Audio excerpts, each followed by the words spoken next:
പനിക്കിടക്കയിൽ ഇടുക്കി കനത്ത മഴയ്ക്കൊപ്പം ജലജന്യ രോഗങ്ങളും ജില്ലയിൽ ക്രമാതീതമായി വർദ്ധിക്കുന്നു. വൈറൽ പനി ബാധിച്ച് ആശുപത്രികളിൽ എത്തുന്നവരുടെ എണ്ണം വർദ്ധിച്ചു. അതേസമയം കോവിഡ് കേസുകളിലും ജില്ലയിൽ വർധനയുണ്ട്. നിലവിൽ 76 ആക്റ്റീവ് കോവിഡ് കേസുകളാണ് ജില്ലയിൽ ഉള്ളത്. വൈറൽ പനിയാണ് പ്രതിസന്ധി സൃഷ്ടിക്കുന്നത്. ജില്ലയിലെ ആശുപത്രികളിൽ വ്യാപകമായാണ് പനിബാധിതർ എത്തുന്നത്. ഇതേസമയം കോവിഡ് കേസുകളാണ് മറ്റൊരു ആശങ്കയായി നിലനിൽക്കുന്നത്. ജില്ലയിൽ ഇന്നലെ 6 പേർക്ക് കോവിഡ് സ്ഥിരീകരിച്ചു. നിലവിൽ 76 ആക്റ്റീവ് കേസുകളാണ് ജില്ലയിലുള്ളത്. ഇതിൽ 66 പേർ വീടുകളിൽ ഐസൊലേഷനിൽ കഴിയുകയാണ്. 10 പേർ ആശുപത്രികളിൽ ചികിത്സയിലും. ജില്ലയിൽ കോവിഡ് വ്യാപനം വർദ്ധിക്കുന്നതിനാൽ ജനങ്ങൾ ജാഗ്രത പാലിക്കണമെന്ന് ആരോഗ്യവകുപ്പ് അധികൃതർ മുന്നറിയിപ്പ് നൽകിയിട്ടുണ്ട്. കോവിഡിന്റെ പുതിയ വകഭേദത്തിന് അതിതീവ്രത കുറവാണെങ്കിലും വ്യാപനശേഷി കൂടുതലാണെന്നും കോവിഡ് പകരാതിരിക്കുവാൻ മുൻകരുതലുകൾ സ്വീകരിക്കണമെന്നും അധികൃതർ പറഞ്ഞു. കോവിഡിന് സ്വയം പ്രതിരോധം പ്രധാനമാണ്.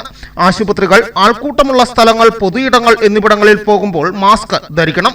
കൈകൾ ഇടയ്ക്കിടെ സോപ്പ് ഉപയോഗിച്ച് കഴുകുകയും സാനിറ്റൈസർ ഉപയോഗിക്കുകയും വേണം. സാമൂഹിക അകലം പാലിക്കുകയും ചുമയ്ക്കുമ്പോഴും തുമ്മുമ്പോഴും തൂവാല ഉപയോഗിക്കുകയും വേണം. പനി, ജലദോഷം തുടങ്ങിയ ആരോഗ്യ പ്രശ്നങ്ങൾ ഉള്ളപ്പോൾ കുട്ടികളെ സ്കൂളിൽ അയക്കാതിരിക്കുക. പ്രായമായവരും ഗുരുതര രോഗമുള്ളവരും പുറത്തു പോകുന്നത് പരമാവധി ഒഴിവാക്കുക.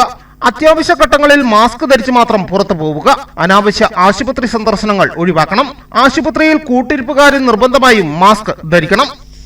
News bureau, Udumbanchola.